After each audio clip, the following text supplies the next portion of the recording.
তো দোস্ত আজকে আমার পুরীতে দ্বিতীয় দিন, এখন বাজে সকাল 9টা। তো আমি বেরিয়ে পড়লাম।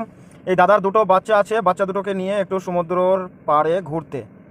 তো যদি ভিডিও ভালো লাগে থাকে অবশ্যই লাইক কমেন্ট শেয়ার করে দিও, আর আমার ফেসবুক পেজে নতুন হলে অবশ্যই ফলো করে দিও।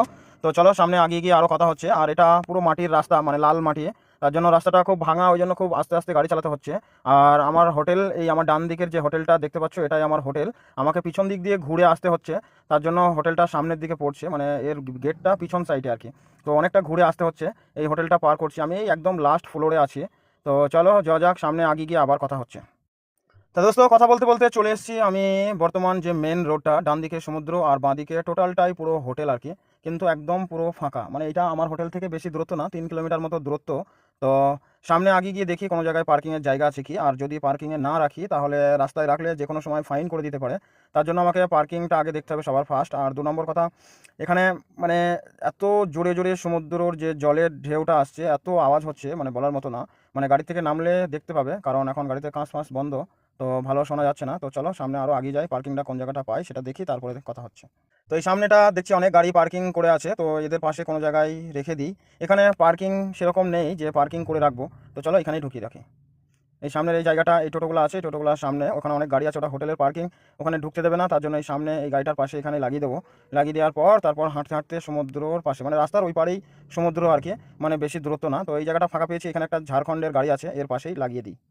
তো ভাই গাড়ি পার্কিং করে দিলাম এখানে এই হোটেলের সামনে। তো হাঁটতে হাঁটতে যাই, ওই দাদার ছেলেটাকে হাতে করে ধরে নিয়ে যাচ্ছে, কারণ গাড়ি যাচ্ছে না, কিন্তু যে গাড়িটাই যাচ্ছে অনেক স্পিডে যাচ্ছে আর কি, তার জন্য একটু স্লোভাবেই ওই পারে হয়ে যায়। ভাই এখানকার যে ভিউটা এত সুন্দর, মানে বলার মতো না, কিন্তু লোকজন এখন খুব কম, রাতের বেলা একটু বেশি হয়।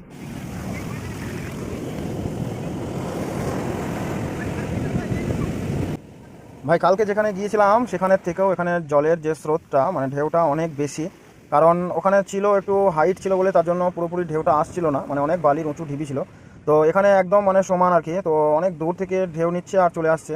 তো জলের প্রচণ্ড আওয়াজ হচ্ছে, মানে আমাকে যে ভিডিওর যে সাউন্ডটা অফ করে দিয়ে তারপর আমাকে ভিডিও করতে হচ্ছে, কারণ এত সাউন্ড হচ্ছে মানে বলার মতো না।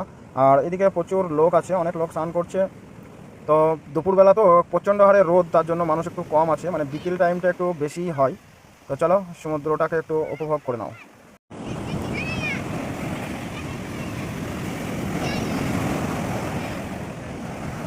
তো ভাই আমার এমনি জলে নামতে খুব ভয় লাগে, তো নামছি না, তাও ধারের কোলে আছি, তাও একটু কেমন কেমন মনে হচ্ছে, কারণ যদি জলে টেনে নিয়ে চলে যায় সেই ভয়টাই আমার সব থেকে বেশি। তার জন্য আমি সমুদ্রের জল বা নদীর জলে আমি নামি না, কারণ ওই একটাই কারণ হলো ভয়ের কারণে। তো এত সুন্দর যে ঢেউটা আসছে, মানে এখান থেকে জলটা এতটা হাইট নিচ্ছে আর প্রচণ্ড হারে গতি হচ্ছে জলটার। এই দেখো আমার পায়ের কাছে চলে এসছে, একদম পুরো ভর্তি। আর ভাই আরেকটা জিনিস দেখলাম আমি দীঘাতে, যে মানে জলটা একদম পুরো পরিষ্কার, মানে বালি খুব কম থাকে, আর এখানে প্রচণ্ড হারে নোংরা। আর ওই যে পানাপটি আছে প্রচণ্ড হারে, মানে পায়ে বেঁধে যাচ্ছে, আমি একটু পর দেখানোর চেষ্টা করছি। তো এদিকে লাল বালি হওয়ার কারণে প্রচণ্ড হারে পাগুলো মনে হচ্ছে একদম জ্বালাপোড়া করছে, মানে কেটে কেটে যাচ্ছে আর কি, মানে লাল বালি, মোটা মোটা বালি একদম। আর শুধু সামনের দিকে কিছুটা মানে 10-15 ফুট পর থেকে একদম পুরো ব্লু কালারের জল। তো এই দিকটা একটু মানে এই বালিগুলো উঠছে বলে তার জন্য একটু ঘোলা।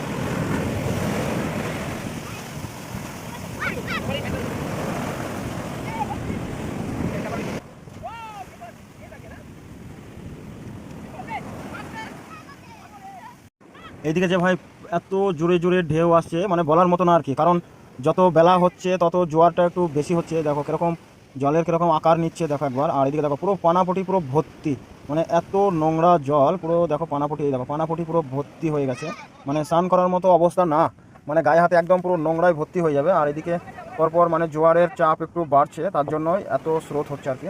তো চলো দেখি লাস্ট ফিনিশিং কী পরিস্থিতি হয়, ওয়েট করি আর একটু। তো ভাই ভিডিওটা আর বেশি লম্বা করবো না, ভিডিওটা এখান থেকেই শেষ করছি। ভিডিওটা ভালো লাগলে অবশ্যই কমেন্ট করে জানাবেন, আর লাইক করতে তো একদম ভুলবেন না। আর আমার ফেসবুক পেজে যদি নতুন হয়ে থাকো তাহলে অবশ্যই ফলো করে দিও। আর নেক্সট ভিডিও আসবে খুব তাড়াতাড়ি, তার জন্য আবার ওয়েট করো। তো চলো এখান থেকেই শেষ করছি।